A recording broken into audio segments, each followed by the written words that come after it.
Et nous peut acclamer très fort notre Dieu.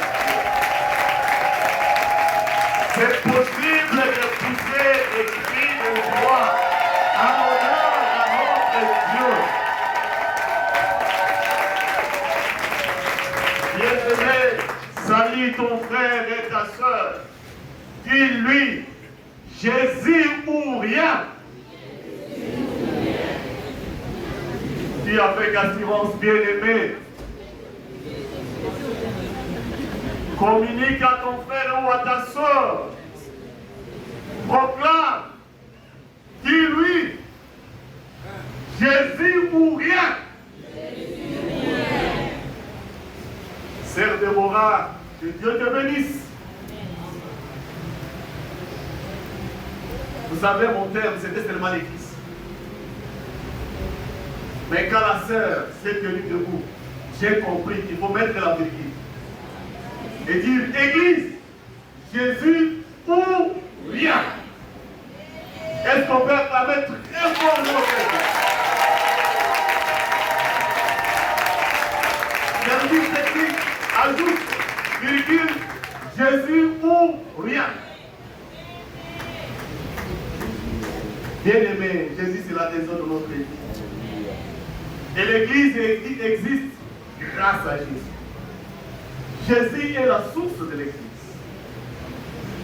Et il est la raison de notre Église. Sans Jésus, qui serions-nous?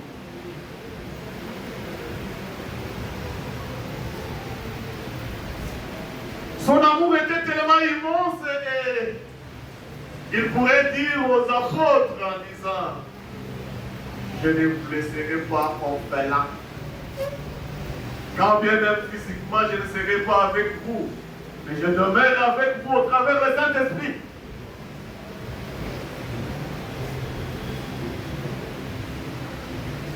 Merci, ma soeur, de raviver à vous notre foi. Nous disions ici, il n'y a aucune raison de ne pas servir Jésus-Christ.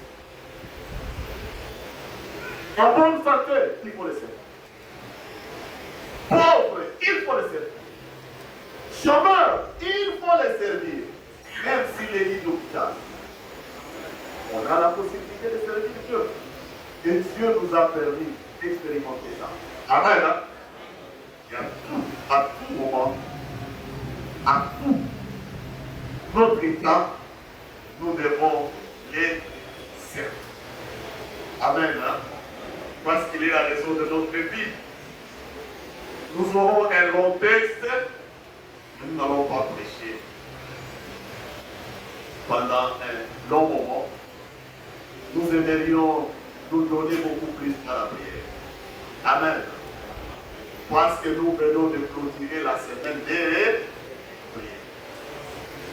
Avant tout, je tiens à remercier Dieu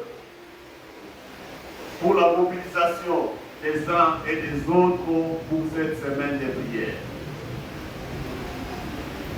Pour la mobilisation de pâturage, pour la mobilisation des poules et ceux qui étaient avec nous le vendredi ici à l'église.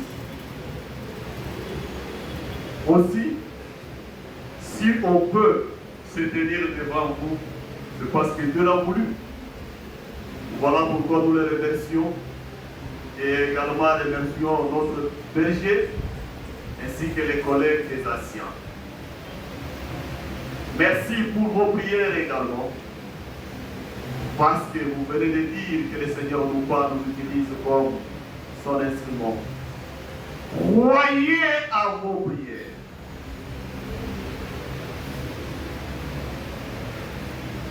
Nous ne faisons pas la récitation quand nous prions. Croyons à chaque mot que nous déclarons au nom de Jésus-Christ Nazareth. Parce que j'aime toujours rappeler cette parole qui dit, tout ce que nous ferons en parole, tout en action, faisons-le au nom de Jésus-Christ Nazareth. Et Jésus-Christ nous dit que tout ce que nous demanderons en priant, croyons-le que nous l'avons déjà reçu. Et nous les verrons s'accomplir. Avec le bon nom de Dieu.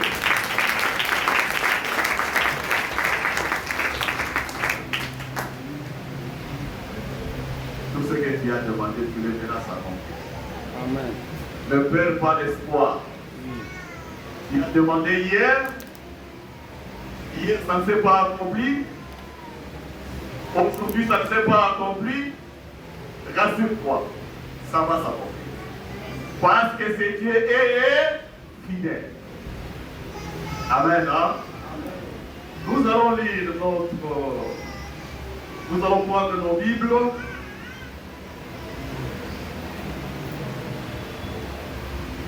Nous allons lire dans Actes des Apôtres, chapitre 4, versets 8 à 13. Nous sautons, nous allons au verset 23 jusqu'à 31. On va lire lentement pour que nous puissions comprendre à partir du texte.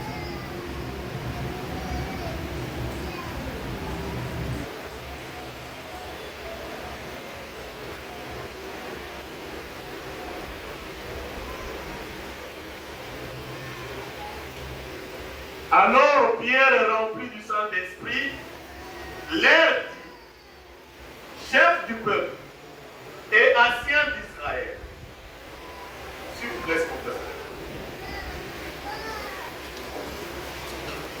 puisque nous sommes interrogés aujourd'hui sur un bienfait accordé à un homme malade, afin que nous disions comment il a été guéri. Sachez-le tous, et que tout le peuple d'Israël les sache. C'est par le nom de Jésus-Christ de Nazareth que vous avez crucifié et que Dieu a ressuscité des morts. C'est par lui que cet homme se présente en plein de santé et vent. Jésus est la pierre rejetée par vous qui bâtissez et qui est devenue la principale et l'âme. Car il n'y a sous le ciel, aucun autre nom qui ait été donné parmi les hommes par lesquels nous devions être sauvés. Est-ce qu'on peut souligner ça? Lorsqu'ils virent l'assurance des pierres et des champs, ils furent étonnés, sachant que c'était des hommes du peuple, sans instruction, et ils les reconnurent pour avoir été avec Jésus. Est-ce qu'on peut souligner également ça dans notre Bible? 23. Après avoir été relâchés, ils allèrent vers le leur et racontèrent tout ce que le principal sacrificateur et les anciens leur avaient dit. La mer et tout ce qui s'y trouve, c'est toi qui as dit par le Saint-Esprit, par la bouche de notre Père, ton serviteur David. Pourquoi ce tumulte parmi les nations? Et ces vaines pensées parmi les peuples? Le roi de la terre se sont soulevés, et les princes se sont ligués contre le Seigneur et contre son roi. En effet, contre ton saint serviteur Jésus, que tu as roi, Hérode et Ponce Pilate se sont ligués dans cette vie avec les nations et avec le peuple d'Israël pour faire tout ce que ta main et ton conseil avaient arrêté d'avance. Et maintenant, Seigneur, vois leurs menaces et donne à tes serviteurs d'annoncer ta parole avec une pleine assurance, en étendant ta main pour qu'il se fasse des guérisons, des miracles et des prodiges par le nom de ton saint serviteur Jésus. Quand ils eurent prié, les lieux où ils étaient ensemblés tremblants, ils furent tous remplis du Saint-Esprit et ils annonçaient la parole de Dieu avec assurance. Est-ce qu'on peut acclamer très fort? Est-ce que nous pouvons élever?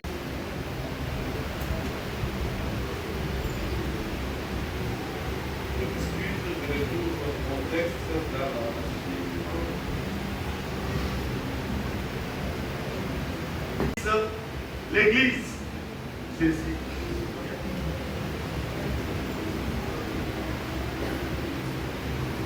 Bien aimé, les apôtres avaient reçu l'instruction personnelle de Jésus-Christ pour qu'ils ne bougent pas de Jérusalem jusqu'à ce qu'ils recevront la puissance des Saint-Esprit survenant sur eux. Et ce jour, quand le Saint-Esprit s'est manifesté, les apôtres comme l'Église se sont appropriés. Amen. se sont appropriés l'action et l'onction du Saint-Esprit. Et ils se sont dit, voilà, ce que le Seigneur avait dit, ça s'est accompli. Et maintenant, nous pouvons nous lever.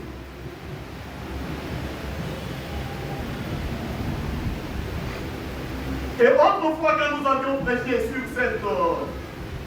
le jour de Pentecôte, nous avions dit, l'élément déclencheur, ce n'est pas que chacun, quand il avait écouté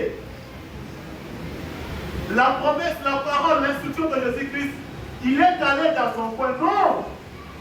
L'élément déclencheur, c'est qu'ils étaient tous ensemble quelque part. Ils se sont réunis tels que nous sommes réunis ici. Et là, c'était le début même de l'Église. Amen. C'était le début de l'Église.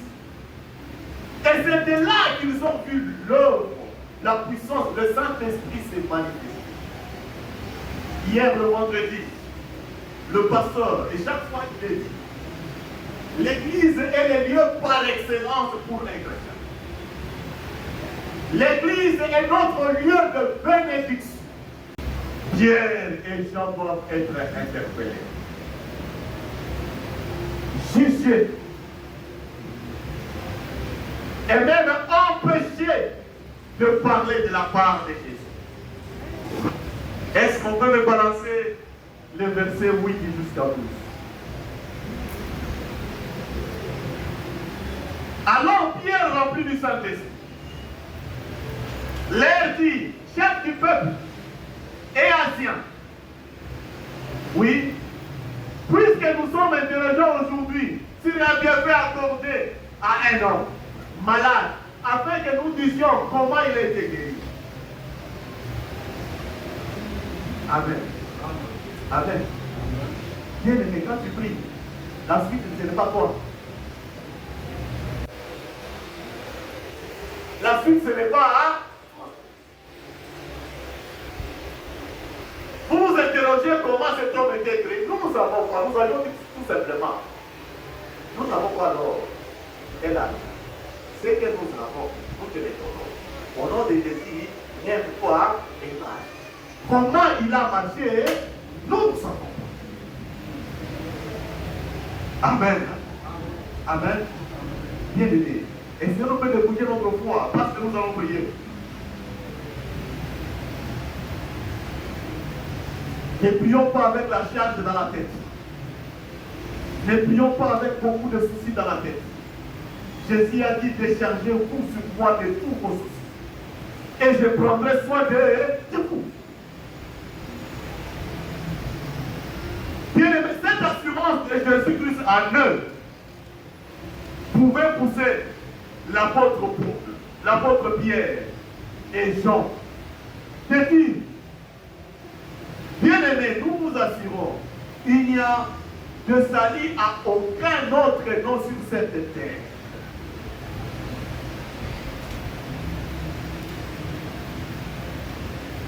Il n'y a de salut à aucun nom. Salut sur ma santé, salut sur mes problèmes, salut sur mon âme, salut sur mes enfants, mes études, mon travail, mon ministère. Il n'y a de salut à aucun autre nom si ce n'est le nom de Jésus-Christ Nazareth. Si nous voulons prospérer dans notre ministère, dans notre pâturage, dans notre poule, dans nos foyers, dans nos maisons, bien aimés, Jésus-Christ doit avoir la place de choix.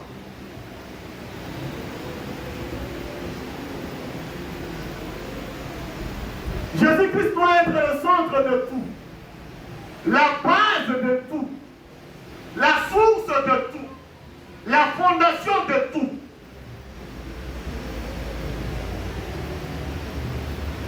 Vous pouvez dire comme ma sœur Déborah, rien dans ma vie sans Jésus. Nous pouvons dire rien, alors rien sans Jésus. Je peux prendre le médicament, je peux avoir l'argent, je peux faire ceci, je peux faire ceci. tout ce que j'ai et tout ce que je n'en ai pas, je ne peux rien sans Jésus. Bien-aimés, en vivant avec cet état d'esprit, nous aurons moins de soucis.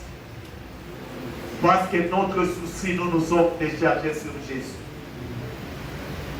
On peut avoir des réflexions, mais on aura moins de soucis.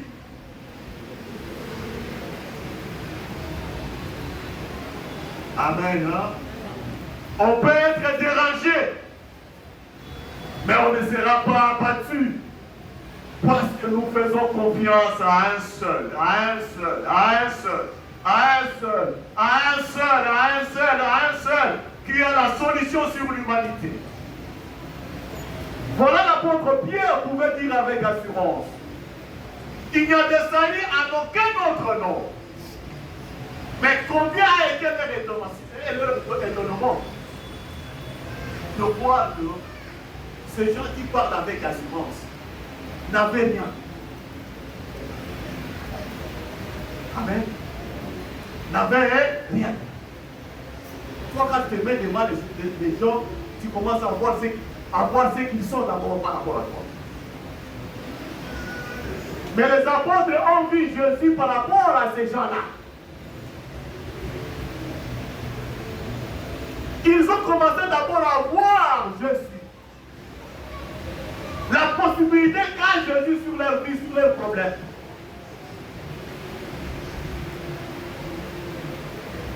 Et ces gens-là ont commencé à faire quoi? À faire des rétro-pédalages. En disant, ce sont déjà sans instruction. Mais tu es Amen. Papa, continuez verset 13. Verset 13, papa.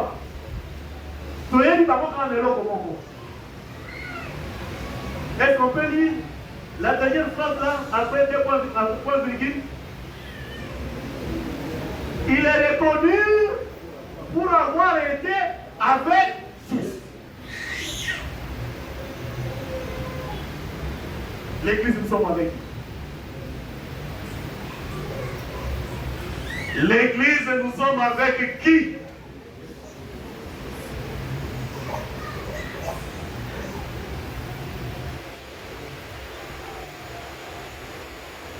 Dans notre quartier, on nous reconnaît comme. On nous reconnaît comme Moutoua à quelques églises. Hein? À quelques églises. Donc, pourquoi pas dire? C'est très dangereux. Si on te reconnaît comme maman, Oya Melaka, mais on te reconnaît comme, on te reconnaît pas comme maman Oya Zakanaïs, c'est très dangereux. L'église, on doit nous reconnaître comme des gens qui sont avec Jésus-Christ. On doit voir Jésus-Christ dans notre façon de faire, dans notre façon d'agir, notre attitude devant les problèmes, notre souci pour l'évangélisation, pour les âmes perdues. Bien aimé, comme cela ne suffisait pas. Les apôtres, après qu'ils soient libérés, ils se sont accourus tous chez les frères pour leur parler de problèmes. Ma soeur me pourra que Dieu te bénisse. La même chose que les apôtres ont fait, c'est que notre bien-aimé vient de faire. Il témoigne ce que Jésus-Christ a fait d'elle.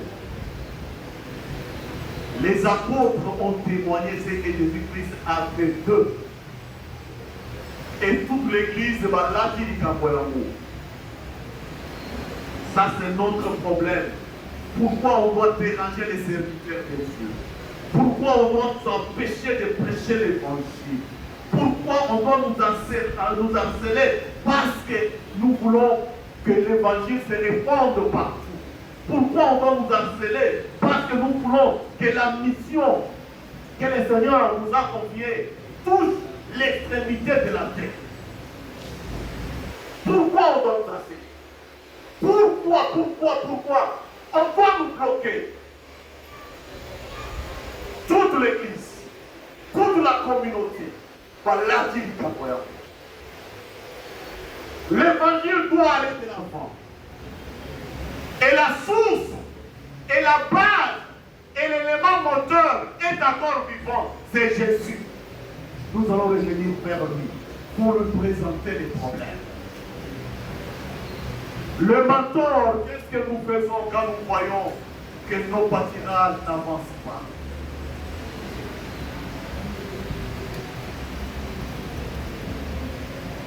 Les responsables, les différents responsables, qu'est-ce que nous faisons quand nous voyons que les choses n'avancent pas? Nous cherchons des responsabilités à gauche ou à droite, ou nous revenons vers le Seigneur.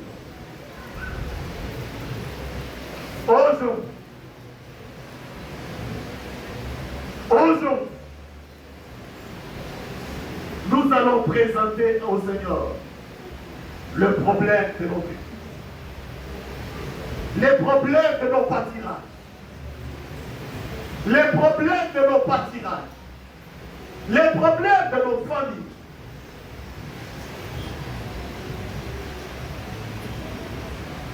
Papa, allons au verset 23. Ils disent au Seigneur, après avoir été relâchés, ils allèrent vers le leur, raconter à tous ceux que les principaux sacrificateurs et les anciens leur avaient dit. Lorsqu'ils l'eurent entendu, ils élevèrent à Dieu la voix tous ensemble et dirent, Seigneur, toi qui as fait les cieux et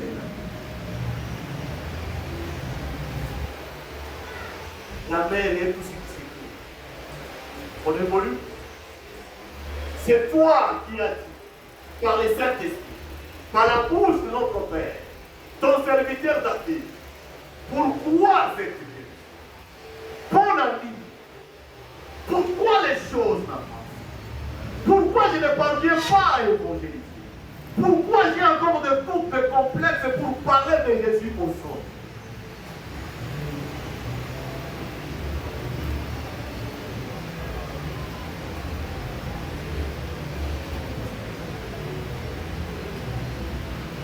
Bien-aimés, après des interrogations, ils ont dit au Seigneur. Verset 27. Verset 28. Verset 29. Et maintenant, Seigneur, vois leur menace. Donne à tes serviteurs d'annoncer ta parole avec une oculaire. Les soucis de l'Église, les soucis de l'apôtre, c'était d'annoncer d'abord la parole.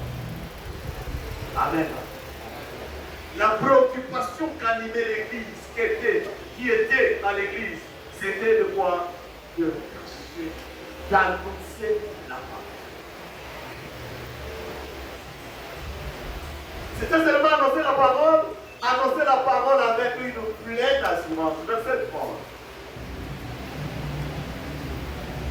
En étendant ta main pour qu'il se fasse des guérisons, des miracles, des prodiges par les noms de ton saint serviteur. Autrefois, nous avons dit, voici les miracles, les signes, les miracles qui accompagneront ceux qui auront cru à ton salut. Les miracles, les prodiges ne sont pas des surprises pour nous. Amen. Hein?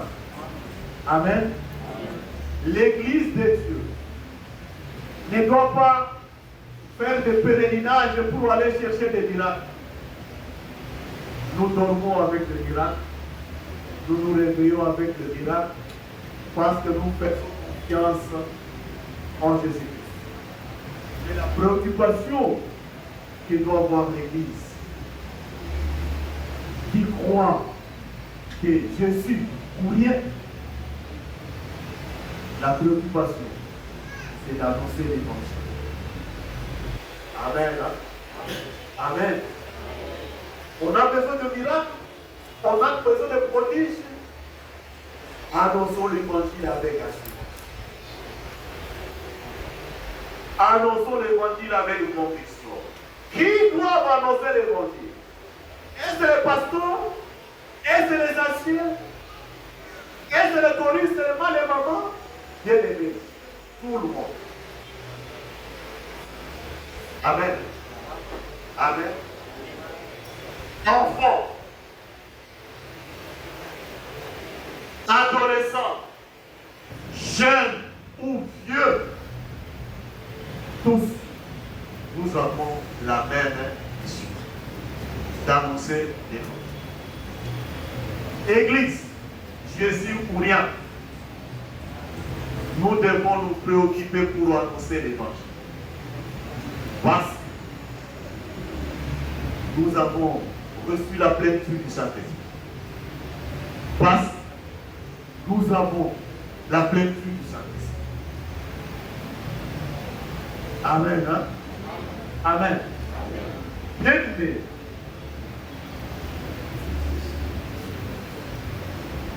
Nous allons garder. Nous voulons prier, mais avant de prier, nous allons garder un moment de silence. Je vais vous balancer la synthèse de ce que je fais.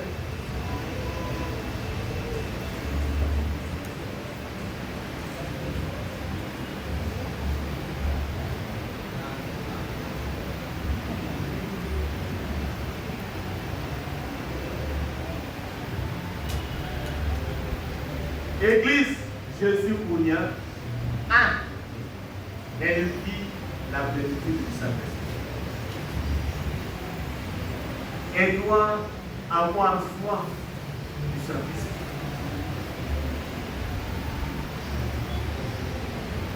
Jésus-Christ doit être au centre de toute action.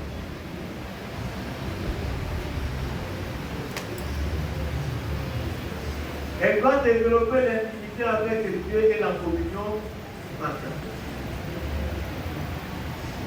Elle doit exercer la vie de prière.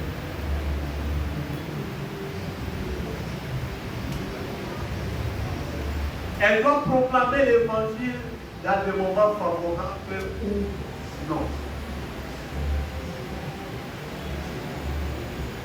Et alors rien ne pourra faire obstacle à sa foi, car elle cherche et expérimente la gloire de Dieu.